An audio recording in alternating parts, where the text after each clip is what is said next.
When I was young, I believed wealth lived in gold, land, and long journeys across the world. I watched merchants travel for months, risking storms and sickness, just to return with full pockets and tired eyes. They spoke of success, but their bodies whispered another story. Only years later, sitting quietly in a monastery garden, did I understand the truth that time patiently waits to teach us all. Health is wealth, and everything else borrows its value from it. I once met a man who owned many houses, but could not climb the steps to any of them without pain. He asked me how to find peace, and I asked him a simple question in return. When you wake each morning, what is the first thing you feel? He paused, then said, discomfort. In that moment, all his possessions stood silent, unable to help him greet the day with gratitude. That is when I learned that success without health is like a beautiful temple built on sand. Impressive from afar, but fragile beneath the surface. Our bodies are not machines to be driven until they break. They are quiet companions that carry us through joy, sorrow, effort, and rest. When we ignore them, they speak through fatigue. When we continue to ignore them, they speak through pain. And when we refuse to listen, they eventually fall silent.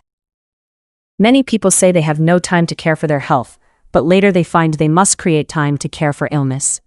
Life always collects its balance. In the monastery, we rise before the sun, not to chase productivity, but to honor rhythm. We move slowly, we breathe deeply, and we eat with awareness. Food is not rushed, because nourishment is not only about filling the stomach, but about respecting the body that receives it. I have learned that what we eat, how we sleep, and how we breathe are daily votes for the kind of life we wish to live. No grand transformation is needed, only gentle consistency. Health is not merely the absence of disease. It is the presence of energy, clarity, and calm. A healthy mind notices when it is overwhelmed and steps back before breaking. A healthy body feels fatigue and chooses rest without guilt.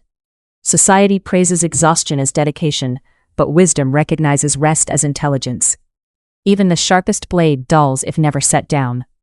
I remember a long winter when illness passed through our village. Those who survived were not always the strongest, but the most attentive.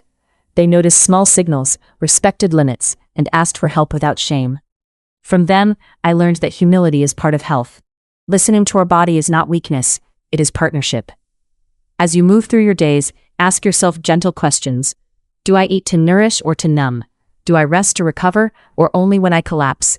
Do I breathe deeply, or rush through each moment as if life is a race?